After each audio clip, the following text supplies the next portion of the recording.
Nah, yang kedua adalah bukti potong. Kita memotong orang lain, memotong pihak lain, memotong lawan transaksi. Itu sama, ada tab, ada sub menu daftar bukti potong dan juga ada rekam. Nah, kalau untuk merekam kita klik rekam. Ini saya jelaskan secara singkat saja, tapi nanti saya akan buat video yang lebih detailnya. Nah, jadi yang pertama kita masukkan tahun. Setelah kita masukkan tahun, kita masukkan masa pajak. Misalkan 2022 masa pajak April. Kemudian masukkan identitas NPWP. Nah, kalau di sini memang bisa sih. Bisa NPWP, bisa NIK gitu. Nah, bisa aja sih orang nyewain properti tapi orang zaman dulu gitu ya. Belum punya NPWP atau memang secara subjek pajak dia belum diharuskan punya NPWP, kita masukkan KTP-nya, nomor NIK yang ada di KTP. Kalau KTP nggak punya, nah pasti itu bohong. Pasti KTP pasti punya. Tinggal kita klik NPWP atau NIK. Nah, itu nanti namanya ini udah muncul otomatis. Kemudian klik berikutnya, itu muncul ke sini teman-teman. Nah, muncul ke sini. Kode objek pajaknya apa? Nah, nanti ini kalau kita klik, nah di menu ini kode objek pajaknya tinggal kita klik, nanti pilihannya ada banyak teman-teman. Ini kita lihat ya, macam-macam, tinggal kita sesuaikan seperti biasa. Seperti saat kita membuat bukti potong biasanya, kodenya ini sebenarnya sama. Ini yang depannya 22, kayak 22 ya. Contohnya seperti ini. Banyak sekali. Ini jadi satu. Pilihannya jadi satu antara PPh 15, final, 23, semua jadi satu ya. Ini contohnya.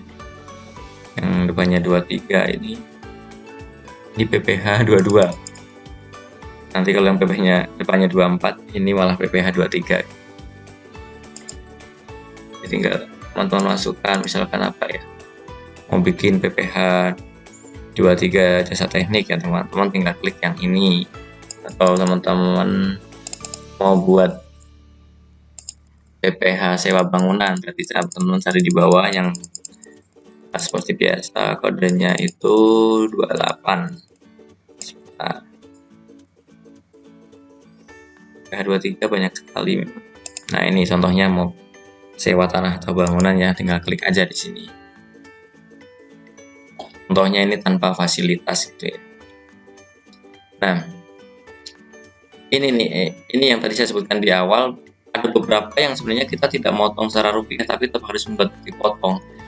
Itu kalau misalkan mereka tidak kita potong secara rupiah karena punya SKB, teman-teman tinggal klik aja nih, klik surat keterangan bebas, masukin aja surat keterangannya bebas yang mereka dapat dari DJP yang diberikan ke kita. Atau misalkan mereka PPh-nya ditanggung pemerintah, klik ini. Kemudian mereka lawan transaksi Anda punya itu surat keterangan ya, PP 23 tahun 2018, masukkan ke sini aja, klik di sini. Atau punya fasilitas lain. Nah, nanti begitu. Kalau teman-teman klik yang ini, 4 dari bawah ini ya nanti muncul nih PPh dipungut, tapi itu tidak perlu teman-teman setorkan gitu. Ini contohnya, kalau ini sedang kita bikin sewa bangunan gitu ya. Nanti tinggal rupiahnya masukin, misalkan sewa bangunan 100 juta. Ini PPh-nya terisi otomatis sesuai tarifnya. Jadi kita teman-teman hanya isi penghasilan brutonya. Kalau yang modelnya apa itu ada PPN, berarti teman-teman harus isi DPP-nya ya, jangan yang plus PPN. Setelah itu teman-teman klik berikutnya. Nah, ini dokumennya apa teman-teman masukkan di sini, tinggal klik tambah, klik dokumennya apa, faktur pajak, invoice atau tagihan, pengumuman, surat perjanjian, bukti pembayaran atau akta perikatan, dan lain-lainnya ya, macam-macam ya, ada RUPS segala. Nah, ini contohnya, misalkan saya kan tadi sewa tanah bangunan, mungkin surat perjanjian ya, bentuknya, nomornya misalkan itu, tanggalnya berapa, silakan teman-teman isi, misalkan tanggal 6. Kemudian teman-teman klik tambahkan. Nah, untuk yang teman-teman membuat bukti potongnya masanya sama, kodenya sama, kemudian memang bisa disatukan, teman-teman nanti sumbernya ini teman-teman isi banyak boleh ini. Invoice ini, invoice ini, invoice ini gitu. Tapi nanti DPP-nya kan yang di depan tadi. Teman-teman jadiin satu itu boleh. Setelah isi dokumen, kemudian teman-teman yang selanjutnya adalah klik penanda tangan. Nah, ini harus diisi penanda tangan nih teman-teman. Oke, diklik namanya siapa, jabatannya apa, kemudian namanya siapa. Nah, di sini ya. Kemudian setelah itu, ini ada keterangan. Apabila terdapat kesalahan pembuatan bukti potong yang menyebabkan kelebihan, teman-teman mau pilih apa nih? Direstitusi, dikembalikan langsung, atau pindah buku gitu. Saya sih biasanya pilih pindah buku ya. Nanti dipindah bukukan ke masa pajak selanjutnya begitu. Pengembalian tuh kadang-kadang kan repot ya. Kemudian klik ini pernyataan bahwa memang sudah benar, kemudian klik simpan. Ini untuk rekam bukti potong caranya seperti itu, mau PPh final 15, 22 atau 23 semuanya caranya seperti itu teman-teman. Nah, setelah bukti potong dibuat, ini kan hanya satu transaksi teman-teman sih.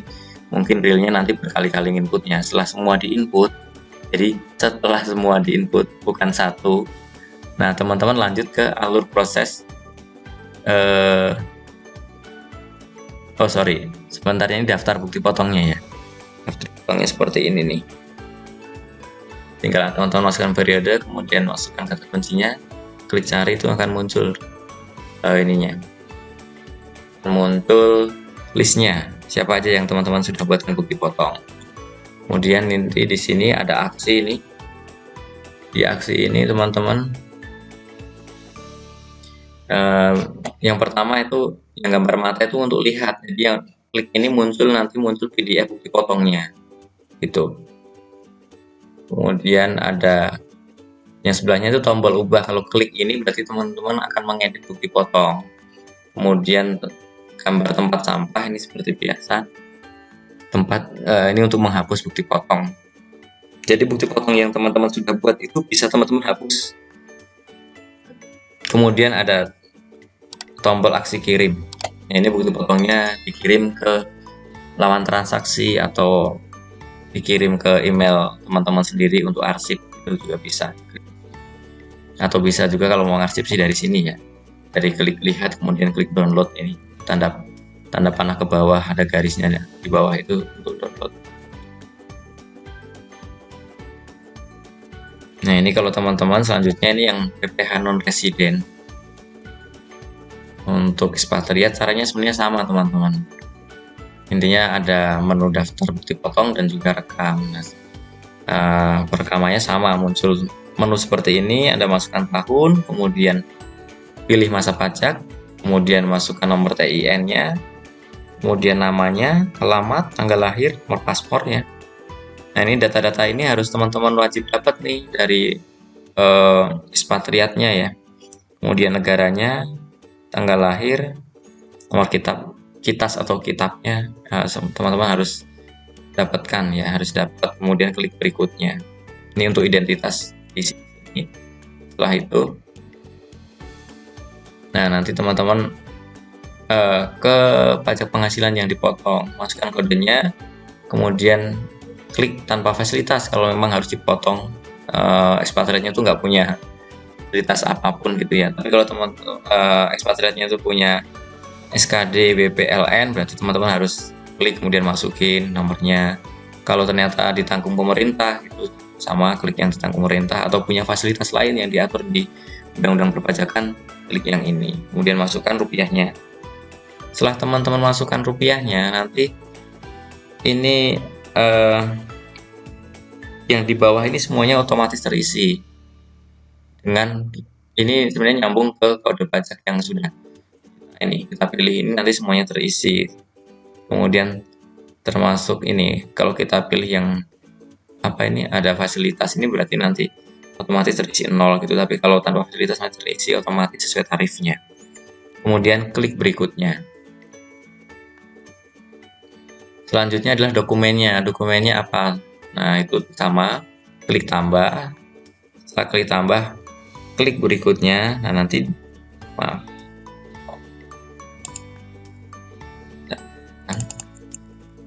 Nah, ini dokumennya dipilih. Nama dokumennya apa, nomornya, kemudian tanggalnya, klik tambah seperti yang tadi sih. PPh yang sebelumnya. Kemudian klik tanda tangan. Masukkan jabatannya, direktur atau apa, kemudian klik tanda tangan, kemudian sama ini. Pilih kalau lebih bayar, ada pembetulan lebih bayar, mau dikembaliin atau pindah buku. Pilih teman-teman, silahkan. Saya sih prefer pindah buku. Kemudian klik pernyataan bahwa sudah benar dan ditandatangani elektroniknya. Kemudian simpan. Nah, seperti itu teman-teman.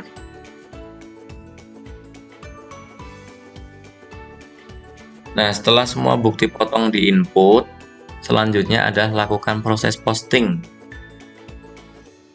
Nih, di tab menu paling ujung nih, posting.